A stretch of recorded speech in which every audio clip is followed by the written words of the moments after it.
Well, hello there, Dippers, and welcome back to episode 14 of the Knuckle Sammich podcast, the official MMA podcast of Sauce on the Side. I'm your host, Drake, and as always, I'm joined by the myth, the man, the legend, Mr. Thomas R. Shackelford. Pac-Man Jones needs some boxing lessons. You heard it here first, but that was a wicked right hand. Guys, we have a show for you. We have the full, wild, and wacky WWE-like breakdown of UFC 226. And we will also discuss UFC Fight Night 133, and Shackelford will give what he calls his soft picks. But before we get to any of this, latency, you know what to do. Welcome to the Knuckle Sammich podcast with Thomas R. Shackelford, a Sauce on the Side production. All right, Mr. Shackelford, we'll start it off with UFC 226, and man, was it a wild night to say the least. Everybody I've talked to said that they felt like they were watching WWE. If you got on Facebook anytime within the next 24 hours after the night, everybody was comparing it to the WWE. And we'll start it off for the reason why.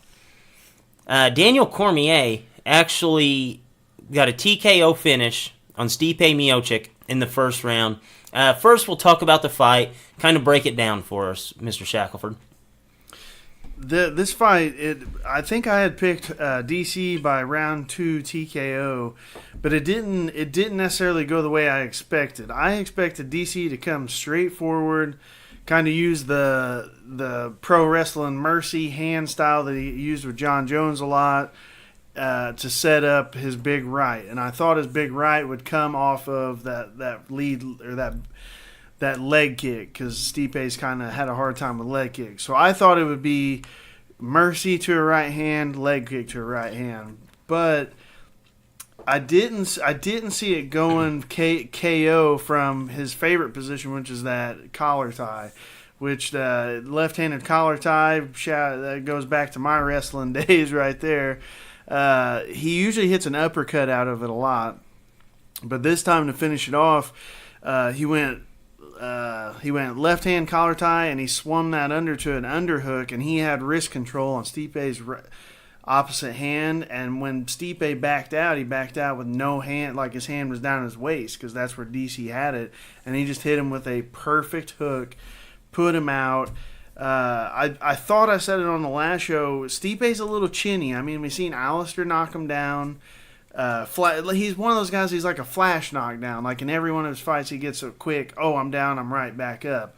But man, DC, it was more than a flash knockdown, and then when he got on top, he just dribbled his head off the canvas a few times. DC's fighting style is so crazy to me. It's like he almost uses wrestling incorporated with his boxing, and it's like a style I've never really seen before, and he's the best I've ever seen at it. Yeah, he does, and so the way the fight started out, I really thought DC was going to move straight forward. He really didn't.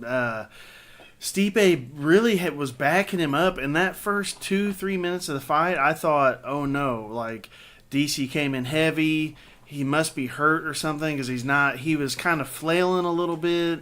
Like we talked about before the show, the punch count was way up for Stipe. I mean, Stipe hit him with some good shots, and DC kind of like looked at him and nodded his head, which is usually a sign like, hey, you got me. The part that was scaring me was DC was giving up his underhook. He wasn't really collar tie clinching, and he wasn't really going for an underhook. He was really getting pinned against the fence, and Stipe had the underhook. And whenever you're 5 inches shorter, oh, that's a big deal. And I was watching it, and I kept saying to myself, why is he giving that up? Why is he giving that up, knowing that he has to wear him down? You ain't gonna wear anybody down by giving them the underhook. And then I think he tricked him. I really think that he let Stipe get confident in those first couple minutes. He kind of caught the range, caught the speed, realized, hey, Stipe hits hard, but he's not going to put me out with one blow.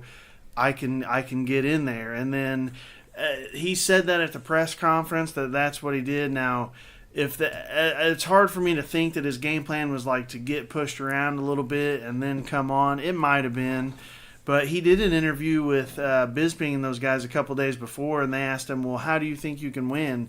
And he just flat said, look, he's not going to take me down. I'm going to walk forward, put him in the clinch. He's really bad at backing out at the clinch with his hands down and his head up. I'm going to hit him and knock him out. And it's exactly what he said about 2 or 3 days before. Yeah, because I feel like nobody's game plans. Hey, I'm going to let this guy hit me in the face a few times, take me down. Oh, we've only seen it one other time that we know of, right? That was Iaquinta versus Khabib. Oh, yeah. And you saw Khabib was just taking him down. Well, then Iaquinta's like, well, if I just let this dude jab me in the face 20 times, he's not going to take me down. And that was the absolute truth, but his didn't end the way DC's went. No, it didn't. And after the fight, things got really odd. So, in my opinion, Stipe, 3 title defenses as a heavyweight. That's the UFC record. Stipe, we had talked about it last week. We threw him in the GOAT conversation for UFC heavyweights. Talked about how he's just been so dominant for a long period of time. Looked so good doing it as well. And then as soon as the fight ends, basically Cormier grabs the mic, yells, Brock Lesnar, if you're, you can come on out here. And then Brock Lesnar comes out, UFC or WWE style, pushes DC, and then basically all hell breaks loose, and they're talking about how they're going to set this fight up. Brock's not cleared to fight until January because of the USADA suspension. Surprise, surprise. What do you think about the moments after the fight?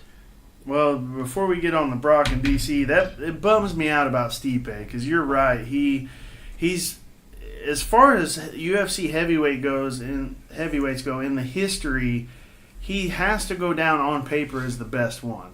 Absolutely. He's fought all the best guys of his era. He's fought JDS, Fabricio. The only guy that's in his era that he hasn't fought would be Kane. But you can't really count him as in his era of guys because he's been hurt this entire time. Right. So he's fought all the top level guys, which isn't always the case. We know that for all weight classes. He's fought all the top level guys, and he's defended the belt 3 times.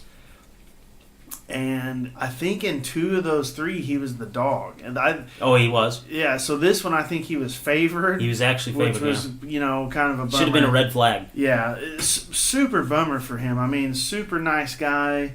He didn't even get an interview afterwards. They didn't even interview him. So I feel bad for him. I don't think this is the end for him, though, because when I kind of look at the rest of the heavyweight division, I think that really 2 guys stand out as probably bad matchups for him, DC being one and Curtis Blades being the other. I feel like Blades could really give him some trouble, being that he's as big as Stipe, as fast. Now his hands aren't there yet, just being honest, but as we found out, it may not matter if his hands are there, because I think if you put him in a boxing match, Stipe beats DC 100 out of 100 times. So super bummed for Stipe, but I think within a year from today, he'll be back fighting for another title. Yeah, so. I agree with you. And a year from today, also, you have to include that DC will actually be out.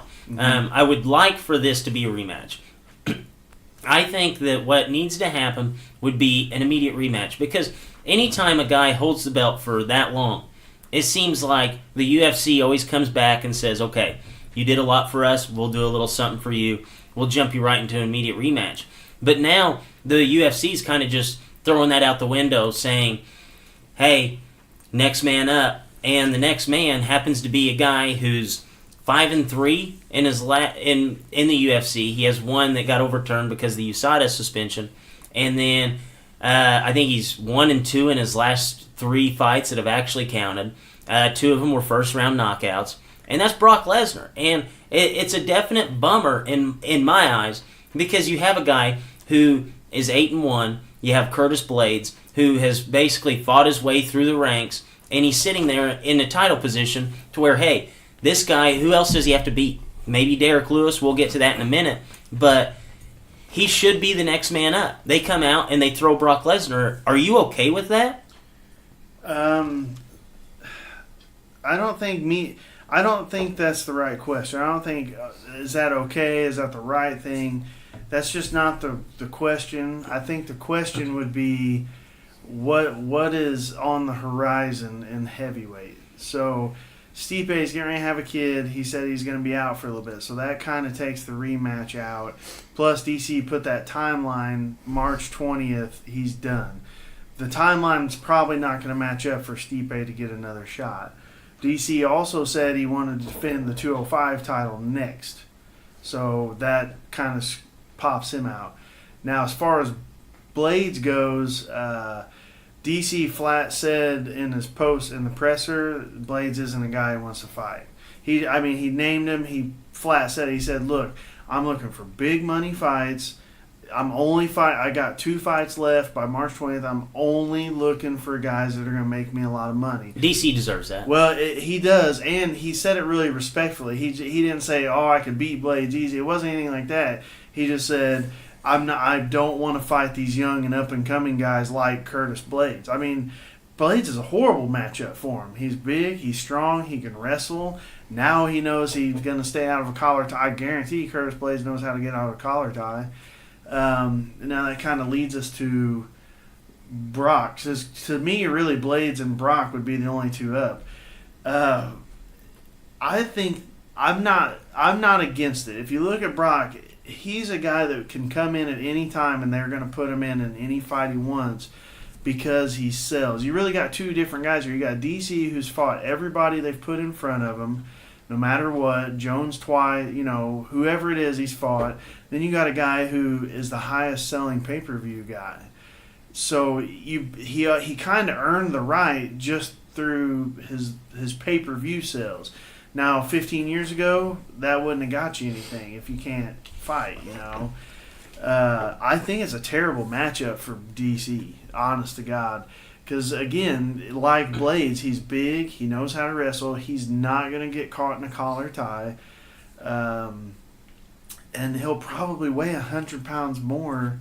I mean, he cuts to 265, and they say by fight night he's 310, 315. Holy smokes. So DC's weighing 240 tops, top end, probably ate 10 cheeseburgers before the weigh-in, and you're looking at a guy that's probably going to be at least 50 pounds bigger than him weigh-in night, 60, I think it's a bad matchup for DC. Now, you could say, hey, Kane laid the perfect game plan to beat Brock up.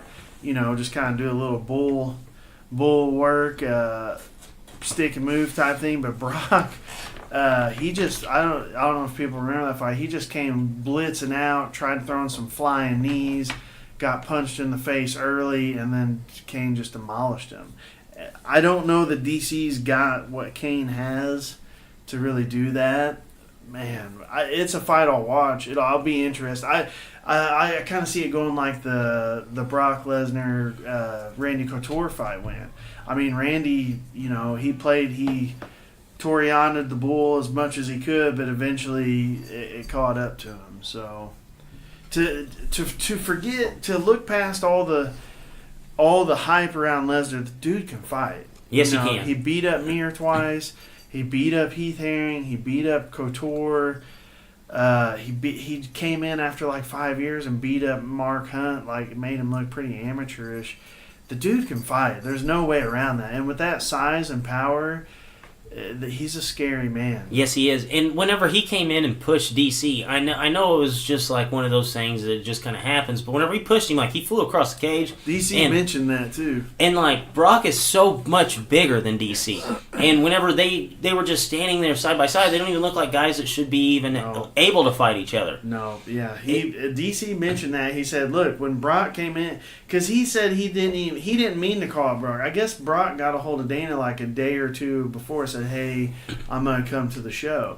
DC didn't know about it. He said he always finds a place to do sprints in the back before his walkout, and while he was sprinting back there, Lesnar passed by him, and he said Lesnar kind of gave him a look, and he was like, well, I guess Brock's here looking for a fight. So he's done that before. You remember, I forget who he beat, but he called out John Jones. Hey, John Jones, get your shit together. I'm coming for you. So he said whenever he saw Brock, he knew if he won to say, hey, Brock. And he said he's known Brock since 97 or something. Like, they were wrestling he was a 97-pounder when Brock was the heavyweight and won the title. So they've wrestled together. They kind of know each other. He said he's gone to a bunch of WWF events.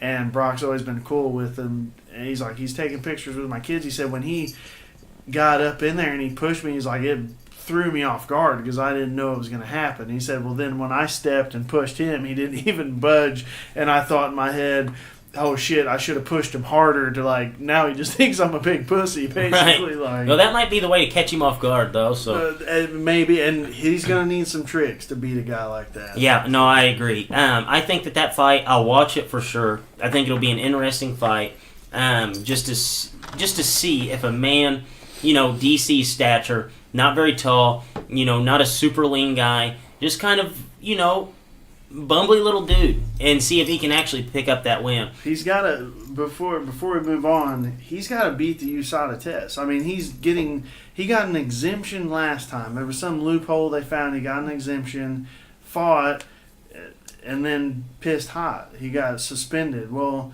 there's a thing, if you retire, you come out of the pool of testing. But then there's a minimum 6 months before you can fight again. So if he wouldn't have said retire, they would have been testing him this whole time, like he was still in the active pool. So now, I mean, he's got to, if he doesn't stay in the guidelines, it's a 2-year ban minimum. Yeah, and the bummer of this is if DC, who is supposed to have his swan song at the beginning of next year, he's not going to fight past 40. His 40th birthday's in March. And it would be the ultimate bummer. And I feel like this is where we're heading, honestly, is for DC to take this fight, set it up, be ready to fight heavyweight, be ready to go, and then, boom, 1 week before the fight, here it is, Lesnar's pissing hot, and ultimately, DC's final fight will be against some guy who's on short notice. And that might be good for Blades. I mean, you got to think Blades' name was still in there for that. And again, I feel bad for him. This is like he got passed over in a job. That's happened to some of us. I don't know about you young pups in the room, but there's been people, I've been passed over for a job before by people who didn't deserve it, and it's a horrible feeling. And this is more of a hands-on, like you control your destiny basically in fighting with your fist, so.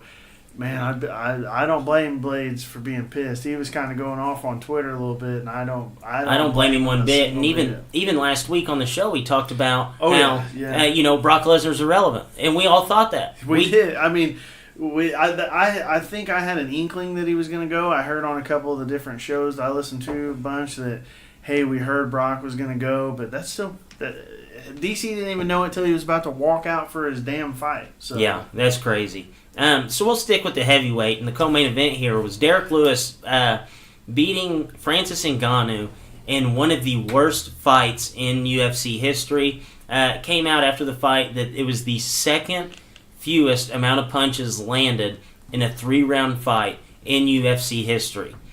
31 total strikes landed. Derek Lewis basically danced around the cage and just hit him a couple more times than what Ngannou hit him. What would you say about this fight? Paralysis by analysis.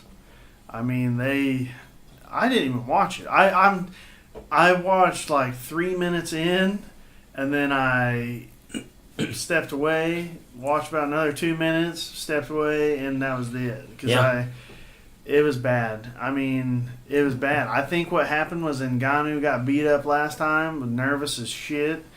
Just went out there thinking, I don't want to gas and I don't want to get knocked out. And Lewis, apparently his back issue flared up, which he pulled out of a Fabricio Verdum fight, like basically that day for the same issue.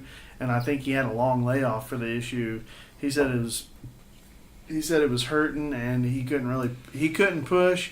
He couldn't push. The other guy was scared to death. So that's why you got 15 minutes of a fight with like 5 punches. Yeah, I think the final total was 31 total punches landed, and I think 11 of them were from Ngannou.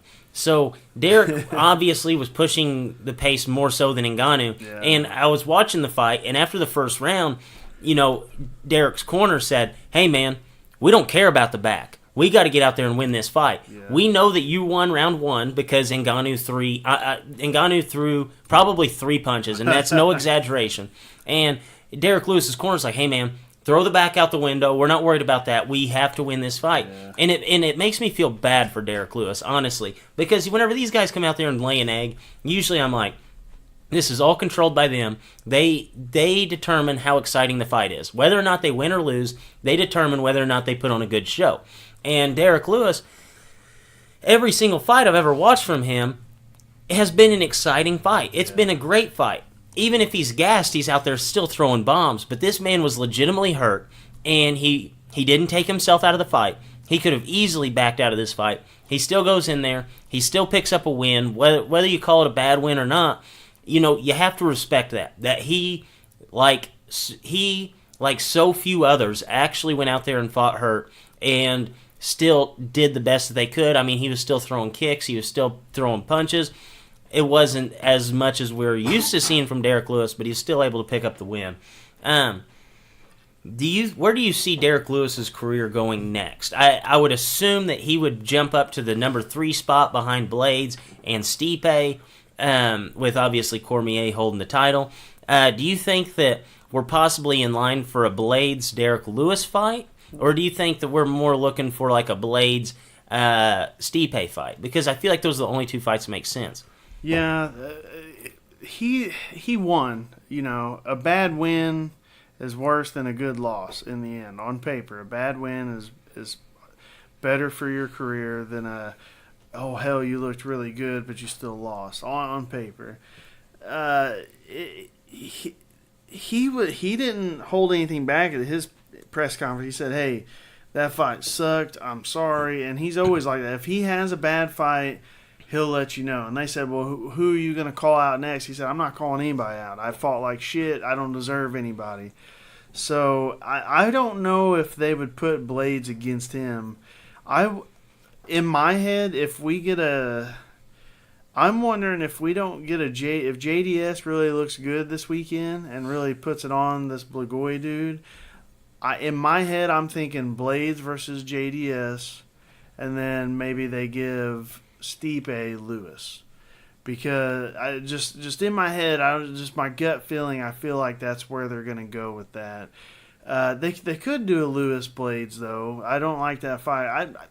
Blades right now he's the dark horse, but he's a bad matchup for everybody. As far as Lewis goes, Dana, I don't know if you heard him, but he ripped Ngannou to shreds, like in his post. Had every right to. I mean, well, he was saying some stuff like, "Oh, Ngannou's ego got to him. He's real egotistical now." Like, I've only seen him rip into people a few times like that. And we're talking like Tito, guys that he really disliked, he ripped into. But then when they asked him about Lewis, he's like, "No, he won. He's okay." Like, didn't really say nothing about it. See, I feel like you have to be fair in that analysis there. The only reason I kind of cut Lewis some slack is because the injury, and it was obvious, because Derek Lewis has went out there and put a show on every time. And Ngannou is pretty much the same way, too. And yeah, I mean, both of them. This is the first horrible fight for both of them. I mean, I don't think either one of them should have been really thrown under the bus. It was a shit fight, but we've seen some of those.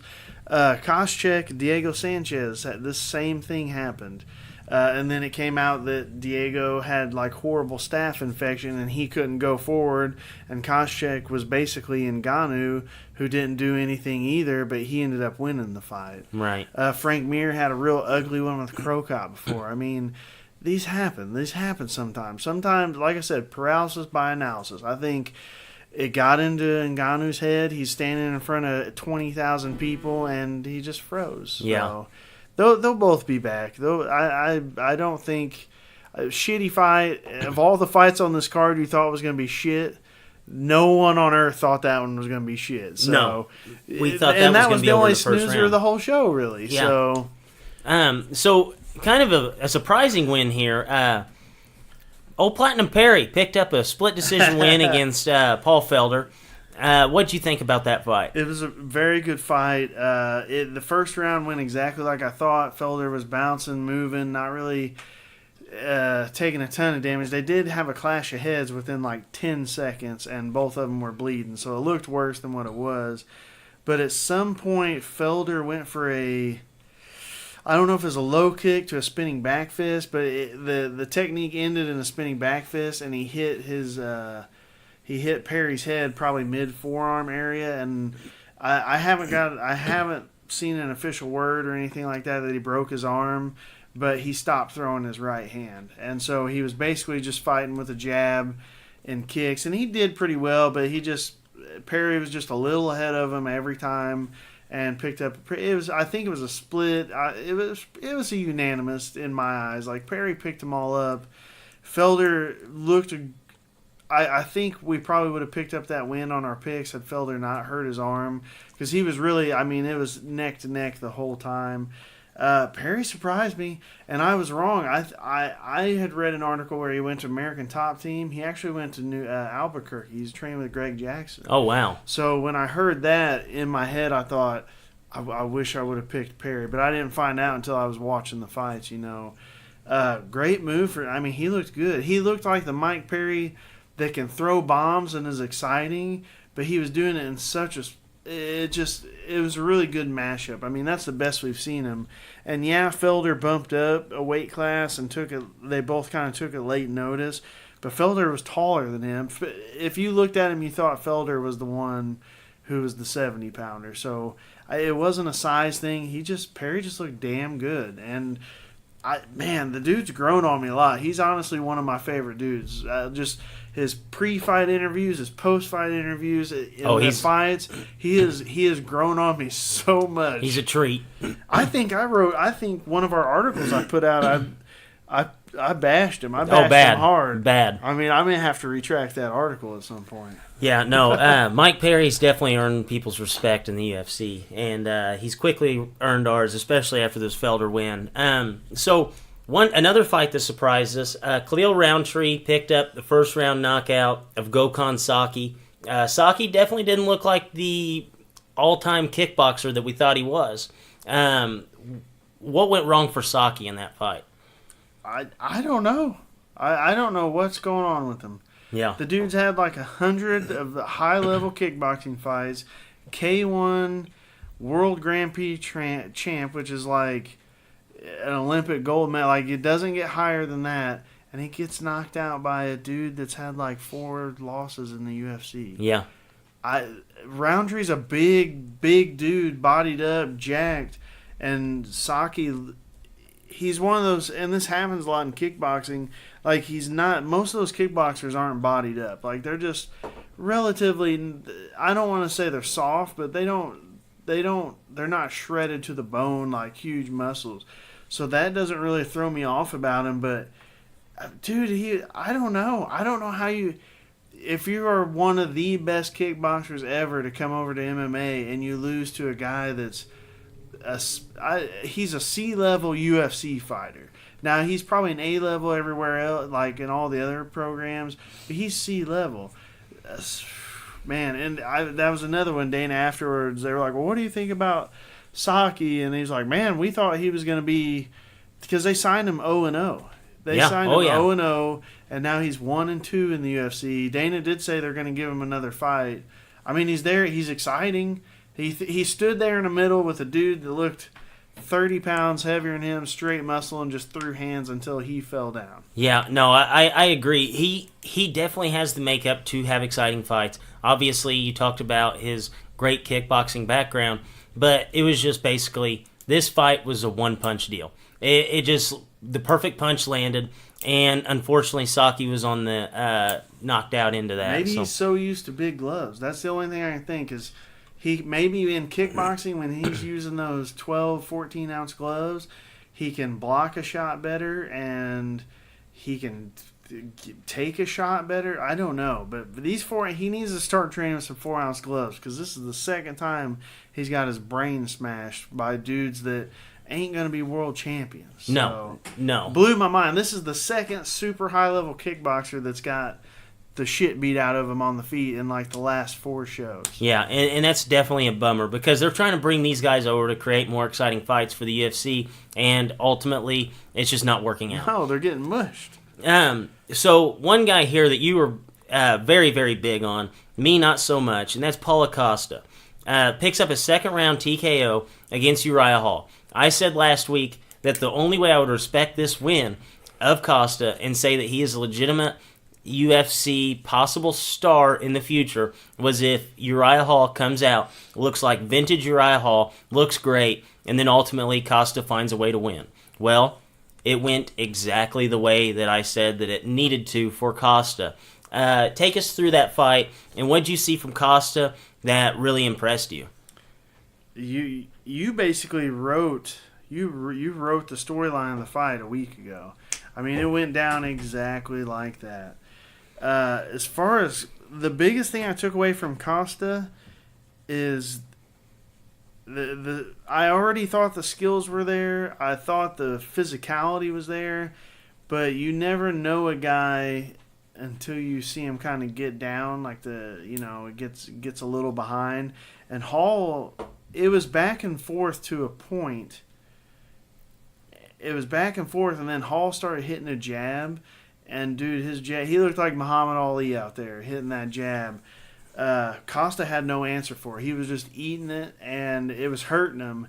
Then they went into the second, and basically the same thing. And Hall looked amazing. Hall looked like you thought he was going to when he was on The Ultimate Fighter.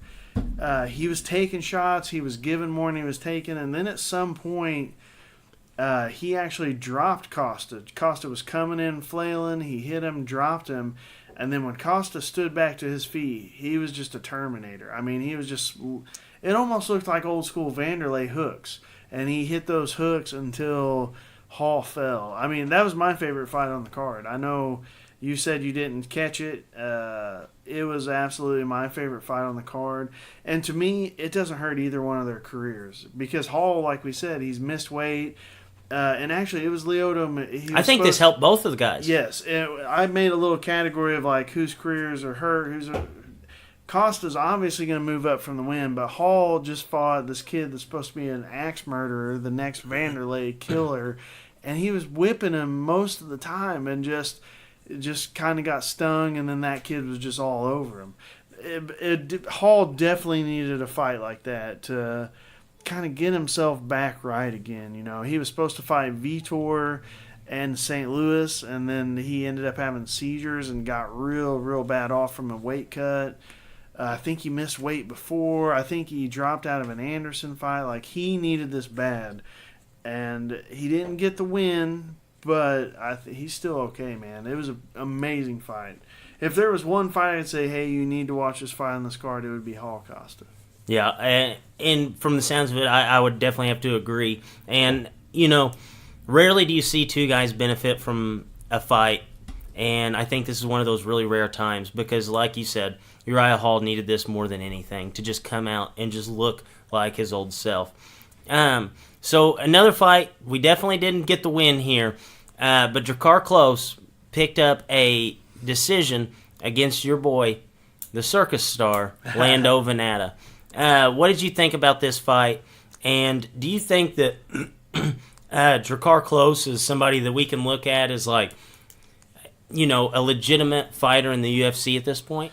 I'm still a little lukewarm on him, just because, you know, Venata came in such highly touted, had that great fight against Ferguson.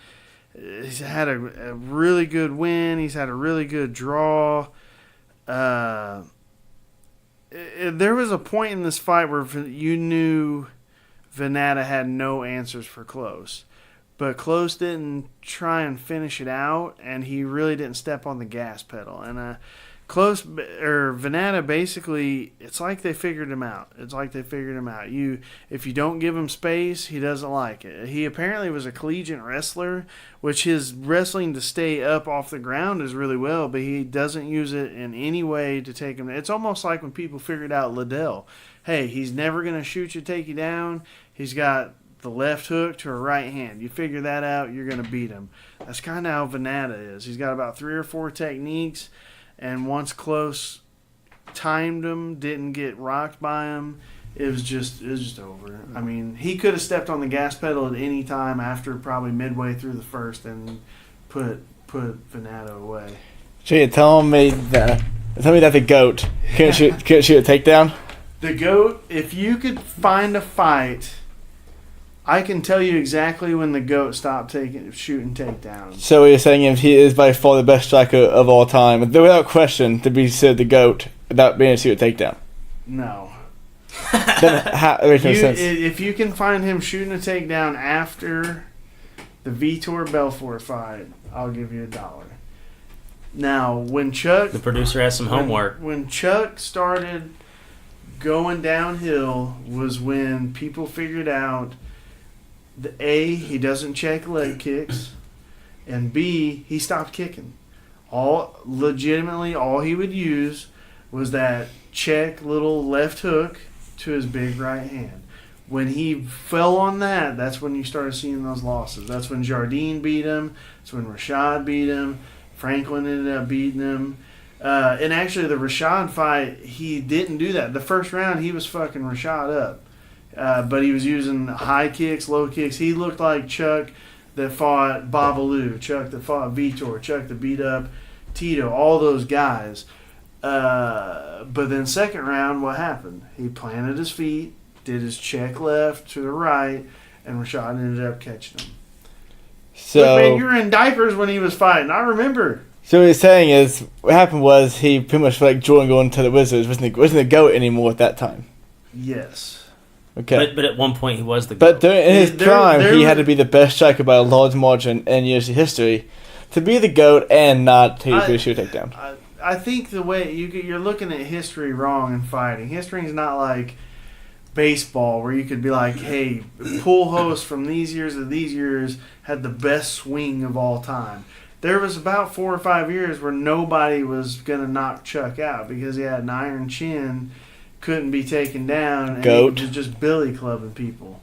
But, hey, time catches up with everyone. And when you're the champ, you got 1,000 people watching your videos knowing exactly what you're going to do. I knew where this was going because as soon as you said Chuck, Leighton's ears perked up, and he reached over and grabbed his mic and kicked it on. I loved Liddell, dude. I remember the first time I saw him fight was against Babalu. He was supposed to fight. Tito had just beaten Ken Shamrock for the belt, and he beat the shit out of Shamrock. And I thought, holy crap, like, Tito's the baddest dude on earth. Well, then I started watching the pay-per-views, and they started talking about this Chuck Liddell dude. And they're like, well, Chuck's the #1 contender, but Tito's not really wanting to fight him because they're buddies. So we tried getting him not to fight this guy named Babalu, who's a killer, but he just wants to fight. So he took him on, and he trashed Babalu. And I remember from that point on, I was like, and another thing, Babalu was covered in tribal tats, which about 2003, you covered in tribal tats. 18-year-old Thomas, you thought they were a badass. Chuck comes out there with a weird little baby tat on his arm, baby tat on his head, kicks Babalu's head in the front row. I was a fan for life. Was that the week that you got your head tattoo? Hey, that was the week that I got my head tat, Nice. my Kempo karate tat. Nice. That's nice. So we'll save the most surprising fight, in my opinion, on this card for last. And we'll quickly touch on the Rafael Assunção picked up a win, decision win against Rob Font. We were wrong on that one. Take us through that fight. Not much to it. Font looked good in that first round, keeping him away with his jab like I thought he could. And then somewhere late in the first, early second, I want to say Assunção dropped him on his butt with a big right. And then after, I think that was the late first. I think so. I think Assunção may have stole the first round by dropping him like flash knockdown. Second round he came out, he's wrestling. Took him down. Font just couldn't get back up. Basically, the third was the same thing. And like we talked about during that pick, the reason why I thought Font would win was because Assunção had gotten away from that wrestling in his last couple fights. He'd only had like 2 fights in like a 4-year span. Like he's, I really thought this was going to be Font's chance to step up against a dude with a huge name in that division that nobody knows. But he fought well. He didn't fight horrible, but it just wasn't there. So Right. Sun Sao picks up like his 11th win in the division, like 5 in a row. I think he still ain't getting a title shot. Yeah, no, I don't think he'll get one soon. No. So maybe the most surprising fight of the night, and definitely in my opinion, was hands down the most surprising fight of the night, and that's Anthony Showtime Pettis. Actually channeled his inner Showtime and picked up a submission win against Michael Chiesa. You and I basically buried Pettis's fighting career last week. We talked about how we thought that he should have hung him up a couple fights ago. Take us through this fight, and I'm gonna kind of feed in on this because there was a moment in time during this fight where I thought Showtime's back.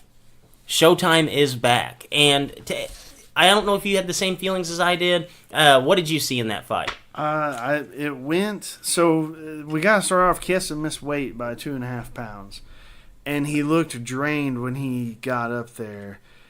That 2.5 pounds is a lot. I want to say it worried me, but we've got the stats knowing that people that miss weight almost never lose. So I still chalked it up as a mistimed weight cut as opposed to a bad one. Whereas like traditionally, like if it's boxing, like when if a boxer missed weight, if they said, hey, he's we'll use like Tyson. I think when Tyson fought Lennox Lewis, he was a little heavier than what he normally was. And like the betting odds swung into Lewis, and they're like, well, Lewis is going to trash him because Tyson didn't train. And that's what happened because Tyson was kind of real wishy-washy at that point. So in MMA, we've got the stats. That's not the case. If you miss weight, you win 98% of the time. So I was still comfortable with that pick. But I think maybe the point you were talking about, like Chiesa walked out there, took him down, was really working his jiu-jitsu game, started really kind of working him over. Well, then Pettis got up, and then he took him back down, and then Pettis got up again. And at some point, Chiesa started backing up, like just was backing up, and Pettis was walking forward. And in my head, I thought, this isn't good. No. Like you're dry. You missed weight. You're dry. You took him down twice. There's no reason if you were going to sub him, it would be in that first 2 minutes when all those factors are playing in. And then Pettis just started walking him down. I mean, and he subbed him. He subbed Chiesa. And the moment I was talking about, it was whenever Pettis was about to get back up. Most guys, they throw just like the straight up kick, and they're just trying to, either just get the guy away or maybe just land. He did the ninja bullshit one. Yes. He posted the hand and kicked up. Yeah. And that was whenever I thought, okay, Showtime's back. Showtime's going to win this fight. Yeah. And I felt like that was the case. And then, boom, Pettis gets to his feet. Pettis stalks him down, runs him down, actually, just throwing wild bombs. Chiesa fell down right at the end of round one. It wasn't a knock. I wouldn't say it was a knockdown. It was more like he stepped on his foot. Chiesa fell. But at that point, I'm like, Pettis is going to win this fight. Yeah. Showtime's back, and maybe we wrote him off a little too early. Apparently, I think there might have been some other factors at play with Chiesa, but that's the best we have seen Pettis look. I mean, at the weigh-ins, he didn't look drawn out. He looked like he had confidence. Then he got in there. It looked like Showtime. Yeah. And I was happy to see it. Absolutely. Last week we were saying maybe it was time for him to retire. When he fought Poirier, you didn't see that in his eye. You just didn't see that look. And who'd he fight before? He had about 2 or 3 fights in a row. Even one he won. He just did not look the didn't have same. that look, Now Chiesa came out. He had a foot injury. And I remember that was one thing. At one point in the fight, it wasn't when he fell down, but Pettis kind of stepped on his foot, and even the commentators were like, Chiesa just winced really, really hard when he stepped on his foot. So I don't know what was going on with the foot, but Chiesa said that's his last fight at 55. He was on the Ariel Helwani show Monday, and basically just came out and said like he thought he was going to die with the weight cut. He said he legitimately. That was the same time that he said he was going to sue Conor McGregor. Yeah. And you know what? He had been talking about that too. What a petty way to come back after you just got beat by a guy who's on the down. I was a big Kiesa fan, but yeah, he's. I mean, I understand they lost that fight in New York, and that's a bummer. You lose money, but they paid him. They paid him his show money. So yeah, he's losing some money. He's losing that moment. And maybe he would have won that night, but didn't win this one. But yeah, still blowing up about the Conor thing, and that's kind of weird when you're in the middle of a fight week. Yeah, no, and it's almost like they flopped. Last week we were putting Pettis to bed, and then he comes out and looks so good, and then Chiesa's now he's on a 2-fight losing streak. Both of them looked horrible. He got subbed both times. He's supposed to be the submission guy. Like, now you're looking at him like, hold on. Like, you were one of the top prospects 6 months ago, and now you're probably going to drop out of the top 15. Yeah, and I never root against a good mullet. I never will. And, if there was one fight that we'd be wrong on that I would be okay with, it was definitely Anthony Pettis picking up the win against Chiesa. I'm glad to see it. Hopefully Showtime's back. I'm sure he's going to get a very big fight next because, the last 3 minutes of that fight, he looks so good. So it'll be interesting to see where these guys' careers go from here. Hey, guess who's coming up? Gaethje's going to be fighting here in the next couple of weeks. How would you like to see Gaethje Pettis? Oh, that would be if I would be licking my chops at that fight. If Showtime is back, like I think he could be, I think that fight would be candidate for fight of the year. Maybe he gets the winner of Vic and Gaethje. That Vic kid's a tough kid.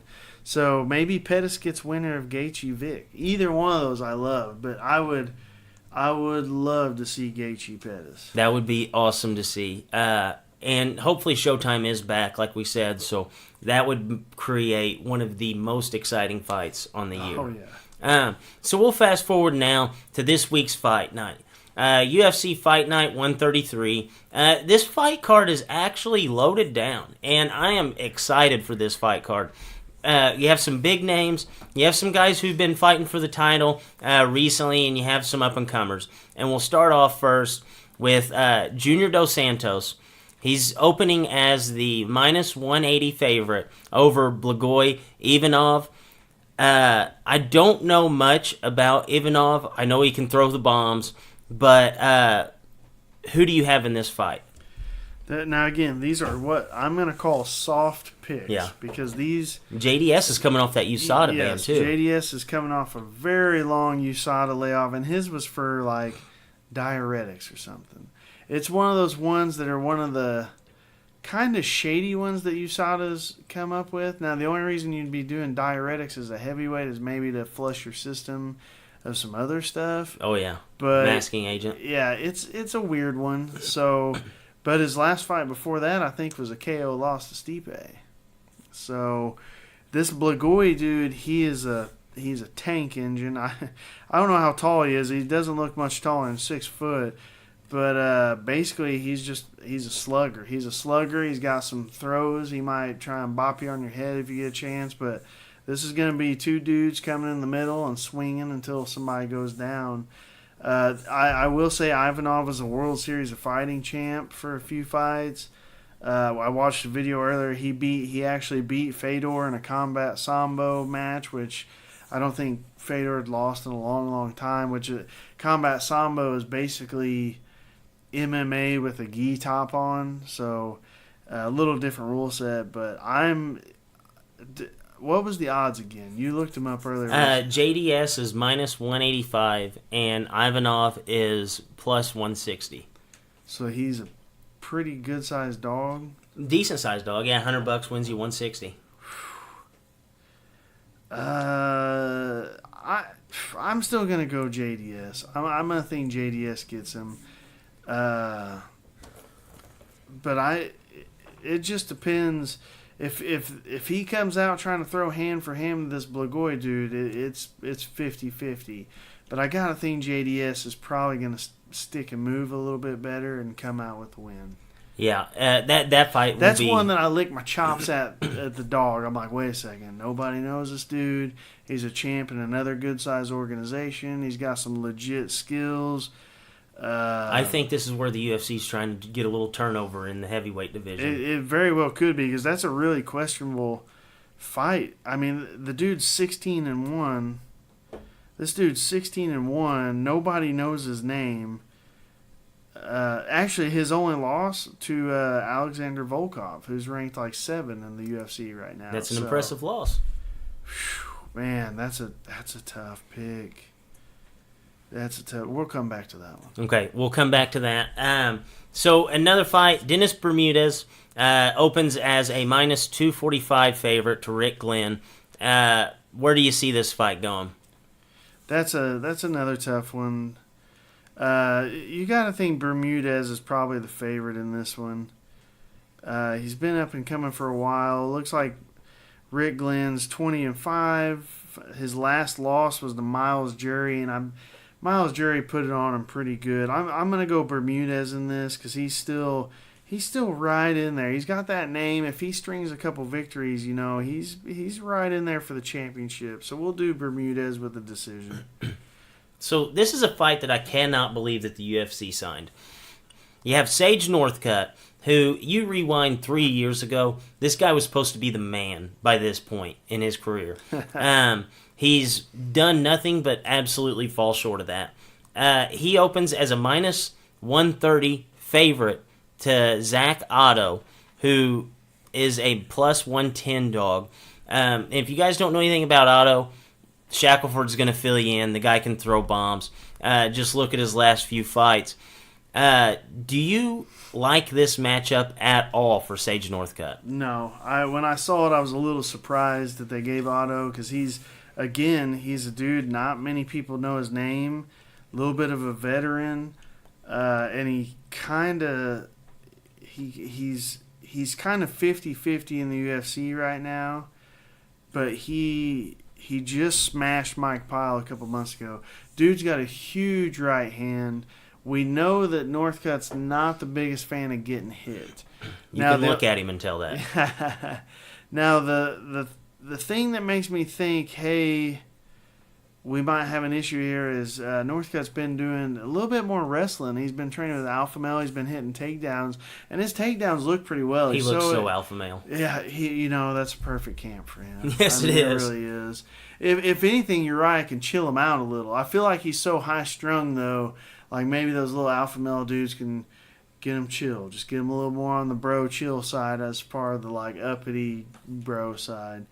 So I'm gonna actually pick the dog on this one. I think he's coming off a big old win over Mike Pyle. He's only had a couple losses in the UFC to get some really good dudes. I'm gonna say Otto kind of does, keeps it upright and hits some, because that's the other thing is Northcutt does get hit. He has that karate style where he moves in and out. But I haven't seen a fight where he's not been hit. So I think he gets hit. I don't want to say a TKO. I'll say a decision. I think maybe it backs him off enough to where it kind of turns him into a little bit of a boring dude, and Otto's controlling. So. Yeah, and this is almost that fight, in my opinion, that the UFC's kind of washed their hands on being all in on Sage Northcutt and giving him easy fights and trying to basically manufacture this man's career in the right decision. Because, he's picked up questionable decisions that he shouldn't have won. The UFC's been kind of all in on him. And I think this is finally, they're like, okay, either you're going to be this guy or you're not. And they throw him out here against Zach Otto. Not too many people know of him. He's a lot better than what his name is. And I think that I agree with you. I think Sage Northcutt's going to go down in this one. So we'll go to Chad Mendez. A couple years ago, fighting for the title. Now he's the fourth fight on a free card. Opens as a minus 170 favorite to Miles Jury, who's a plus 150 dog. I don't know about you, but I always enjoy Miles Jury fights. Well, I wouldn't say that. You don't agree with that? I don't know why Miles Jury always struck me as. I don't know. He wasn't a dude I really got by. I think it was because he started off so fast, and then they put him up against Cowboy, and he's the dude that just laid on his back, and Cowboy was just kicking his legs. Yeah, basically, but it's Cowboy. I know, but like after I kind of agreed with Cowboy. Like he went in there, Jury was so highly touted, and he was going to be the next guy at 55, and a lot of people were picking him to beat Cowboy, and then he laid an egg. If you piss Cowboy off, I can't like you. Yeah, that's true. That's just. But I never got into the Miles Jury hype. Like I wasn't thinking that this dude was like a world beater by any stretch of the imagination. He just reminds me of that fight, that created fighter that you have to like fight whenever you first make your guy. Like he's just so bland, but he's always there. And outside of the Cowboy fight, he does usually good, come at you. I mean, he just beat up. So Bermudez is fighting that Rick Glenn. He just beat up Rick Glenn really bad, and it was kind of one of those. Rick Glenn was the highly touted dude. Hey, he's the next guy, and Jury just put him away. Put him up. Weird fight again for both these guys, though. I mean, Mendez has still got that name.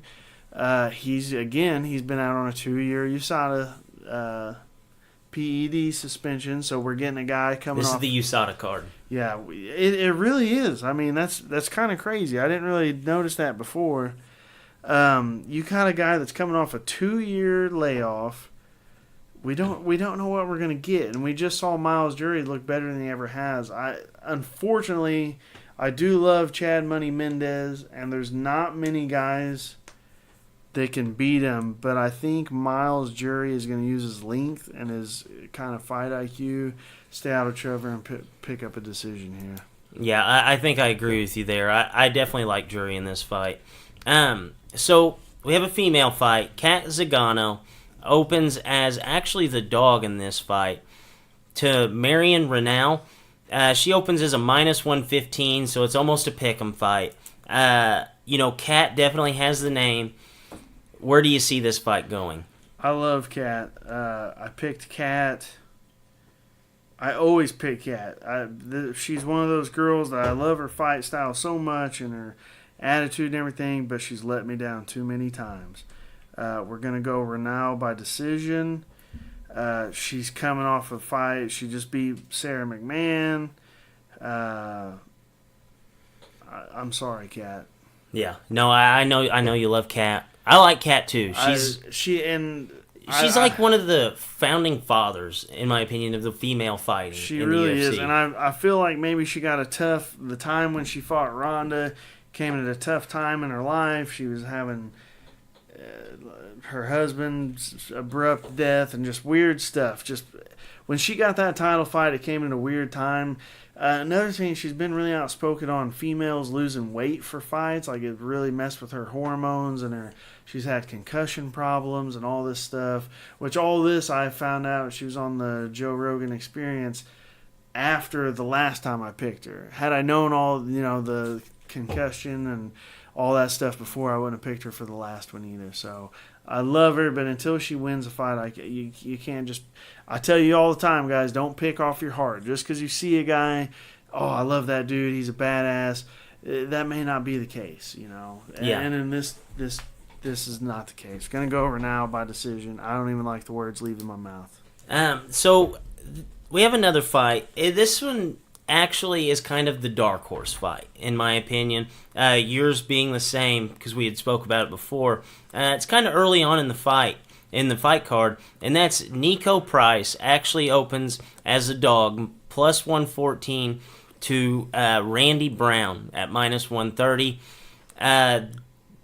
You said before that this fight in particular, out of all the fights early, is a dark horse to be an absolute great fight. Where do you see the fight going with Brown and Price? Really, I feel like it could go anywhere. I mean, people that's not familiar with Randy Brown, he just beat up Mickey Gall in his last fight. Everybody knows Mickey Gall. He's always going to be the guy who kicked CM Punk's ass. He was the first guy. I imagine there's been a lot. Oh yeah. Sorry, CM. He's tall, 6'3". If I remember him correctly, he's really well-rounded everywhere. He really worked over Mickey Gall pretty well. Like, I remember that being a really surprising. That one really surprised me because he wasn't really on my radar before then. Now, Nico Price was on my radar. He actually lost us money before by beating the crap out of Alan Joban. Both of these dudes are like 11-1, 15-1. This is another weird matchup for me. Like, it's kind of weird for the UFC to put these young dudes against each other. Like, I don't know. It's just a weird one. They don't have the name yet. I'm going to go Price on this one. I'm going to go Nico Price by probably decision. That's going to be a hell of a fight. To me, that's probably the hardest one to pick on the card. You got one dude's 10-2, one dude's 11-1. Both up and coming. Both have had tough fights in the UFC, so they're already tried and tested, battle tested. But I think Price is going to pick this up. Yeah, I think I agree with you there. As far as this card, and basically top to bottom, you had said how, well, this fight is actually, hard to pick. This fight could go either way. Do you think that the UFC has taken this card in particular and kind of put their eggs in the basket here, and they're saying, hey, we got to get exciting fights. We got to make them free. We got to get people drawn back into the UFC. And, for somebody who's been having declining pay-per-views, they're going out with this card and saying, hey, we're going to give you the best that we can offer, especially with these young and upcoming guys. Throw some names out there that you're going to be able to be drawn to and ultimately use this card to kind of springboard it into more pay-per-view buys, because rarely do you see this many big names on a free card. Yeah, it's the thing we've talked about before. The free cards have almost all been better than the pay-per-views the last, I feel like, 2 years. I agree. And I think it's just a matter of they have so many fighters on the roster that the pay-per-views, they're just trying to put names on there, whereas most of the bulk of their really good fighters don't necessarily, like a Dennis Bermudez. Probably a B-plus fighter, but dude always comes to fight. Say what you want about Sage Northcutt, but people know his name. I really don't remember him being in a boring fight. You got Cat, you got Mendez, Jury. Another one that jumps out to me, Eddie Wineland's fight. I don't know if you remember him. He was a WEC champ for a long time, fought Aldo for the championship. Liz Carmouche is on this card, who fought Ronda Rousey for that. We've got four with Mendez. We have 4 former title challengers on this card. I think the UFC they're running out of pay-per-view space for these guys. These guys have names, but they can't squeeze them in there, The big one that sticks out to me that kind of blows me away is Darren Elkins is fighting on this. Yeah, I saw that. We've had like 4 fights in a row where Darren Elkins is like a zombie, like the most exciting fights you've ever seen. Yeah. And he's 4 fights from the prelim. He's probably the main event on the Fight Pass prelims or something. And he's fighting a dude who's 17-1. This Alexander Volkanovski dude who looks like the scariest Russian dude you've ever seen in your life. Actually, I think he's Australian, but he looks Russian. Yeah. I think this is just one of those things where they have now, you've got guys like Mendez and Wineland and Carmouche that are almost past their expiration date. They can still fight like hell. They got the name, and they got to squeeze them in somewhere. But you can't really squeeze a Chad Mendez coming off of a 2-year USADA doping thing in UFC 226 last week. You know what I mean? So, and really, if you look at this month, we've got the 14th, we've got a fight night. The 22nd, we got a fight night. And then UFC on Fox, July 28th. And those are headlined by Shogun versus Anthony Smith, Glover, Corey Anderson. And the next one is Alvarez, Poirier, and Aldo versus Jeremy Stevens. Wow. You've got 3 cards this week that you look back 2 years ago, those are pay-per-views. Oh, absolutely. So I feel like this month in July, it's going to be a hell of a month for fights. I agree with you. That almost blows you away whenever you read off those headliners for those fights. And, we haven't looked far enough ahead to look like in the nitty-gritty of the early fights, but you know that there's going to be those big-name fighters there that are going to create a draw. So ultimately, it should help out with the pay-per-view buys. I mean, I'll bring it back to Darren Elkins again. He's 4 fights from the bottom of the card. This is the dude with the nastiest tattoo on his chest in gigantic letters, The Damage, where in every fight he gets the shit beat out of him for 14 and a half minutes, and then he finds a way to win. If you can't sell pay-per-views off that nutty-ass dude, you're doing something wrong. You shouldn't be in the business. And they got him 4 fights from the bottom on one of these cards. Yeah, I'm excited for this one. I think this is going to be another one of those ones where we look back at last week's card and we're like, what the hell? I dropped $60 on that last week, and then this week I'm watching a dude called The Damage with a tattoo on his chest. Absolutely go out here and just get the shit beat out of him, and then clobber knock a dude and win the fight. If you want a good prop bet, look it up. They probably Darren Elkins, fight of the night. If Darren Elkins don't win fight of the night, I don't know what's going on with the world. Either that or this card's just that damn good. Yeah. Because I think it will be. I think that the UFC, we talked about how they've kind of went through the dark days. I think that they're finally starting to trend in the right direction. Hopefully, not too many people have a bad taste in their mouth from the, WWE experience we got last weekend. Because if you tune in this week, it's going to be the exact opposite. There's not going to be the bright shining lights. It's not going to be, hey, look at me. It's going to be dudes getting out there and absolutely just trying to beat the hell out of each other. They're fighting Or no, I was going to say this was the Boise, Idaho card. I think it is. Is it the Boise It is the Boise, card? Idaho. I mean, if you... Whoa. You don't get more blue collar than that. No. Yeah, Boise, Idaho.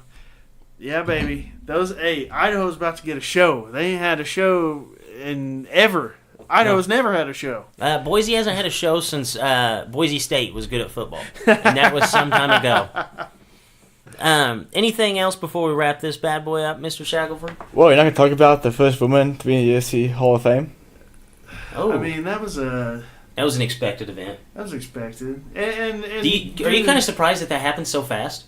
Yeah, I don't know if they have a time limit. So what's the time limit for like baseball and football? Like 4 years? 5 years retired, I believe. I think it's 4 or 5. I think it varies by sport. I thought it was like a universal thing, almost like give it 5 years because then at that point guys won't come back. Unless it's T.O. who is trying to come back now. Dude, T.O., have you seen those workout videos? I've seen every T.O. workout video. T.O. could still beat Donovan McNabb. Oh, yeah, dude. He ran like a 4.40. 50-year-old T.O. would still be hollering at Donovan in that huddle against the Patriots. Quit puking and get your fat ass out here. Throw me the damn ball. Yeah. The Ronda, it was expected. And it's deserving. Really, when you think about women fighting, you can only think of... If you're thinking of Mount Rushmore, I think of 3 girls. And the first one is Gina Carano. Second would be Cyborg, and then Ronda. But Ronda did win. Misha Tate.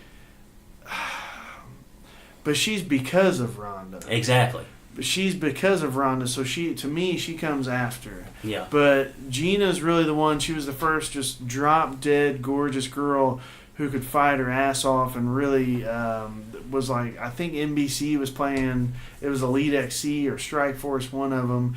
And then really the first really big Hall of Fame consideration for a woman's fight was when she fought Cyborg, and that kind of ushered in Cyborg. So it was deserving. I mean, they wouldn't be in the UFC without Ronda. Dana said that. I mean, good looking girl, nutty is just driven like a maniac. That was probably the first one you saw that was like a really maniac girl training too. Like you seen her training all hours of the day. Like she's got this psycho ass mom that's like, you either win or die type mom, just an old school gritty ass parent. When my parents were telling me how they used to play football back, you either tried hard or the coach punched you in the face. Like that's what she grew up with, and it showed. So well deserving. I'm glad you brought that up. Yeah, I am too, because it was deserving. I don't know.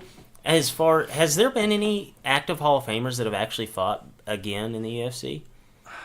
Because I was trying to run my head through that whenever Leighton said that, because ultimately I think Ronda, I don't think the UFC's seen the end. I don't think. I think she's done fighting. Is that what you mean? Do you think she's done completely fighting? Yeah, I think the way so if you look at it like this, she got 3rd in the Judo Olympics. something she'd trained her whole life for, and she was done forever. Like it just left such a bitter taste in her mouth. She was done forever, and I know you can relate to that. Everybody that's ever put 1,000% into anything and then went against you, and you've already kind of like had some really, really good years, I think she's just the type of person that's just over for it. Yeah. I don't see her coming back because just because of that. I just think her personality, and people are on her like, because when she lost to Holly, like she went dark, like nobody heard from her for like years. Then all of a sudden she gets that fight again, she loses that way again, and like she's talked about in the past like suicidal ideations from losses and stuff. I just think she's one of those people that are so insanely driven and has so much belief in themselves. When it didn't work out the way they had pictured it a zillion times, they just clean their hands. Yeah. So you wouldn't see her coming back like that super fight, that money grab? No, she don't need no money, dude. She No. made so much money in the UFC. She made it. She was in Fast and the Furious. That's true. Dude, the 16th stunt man for Vin Diesel's probably a gajillionaire from those movies. That's true. So, and you guarantee the WWE's paying her. Oh, yeah. Making WWE money, that's not too bad. Hell no. No, that's you more can than fake the fight UFC and money. make more than UFC money? Hell no. You ain't coming back. No. Anything else before we wrap this up? No. I mean, get ready for some fights, people. We're going to have to shotgun them to you the next couple weeks. Like I said, you got the fights on the 22nd. You got the fights on the 28th. You got previous guest Garrett Gross is coming up on Tuesday the 31st on the Contender Series, which word is he is the main event for that fight night. Oh, wow, he is. Yeah, so everybody tune in. I know we'll be watching. May have to set it up on Layton's big screen. We'll have to see where we go. Yeah, hopefully he picks up that win, and hopefully we get him back in for a little discussion after yeah. he gets that UFC contract. Can't wait. And on that note, for Drake and Mr. Shackelford, Dippers, as always, stay saucy.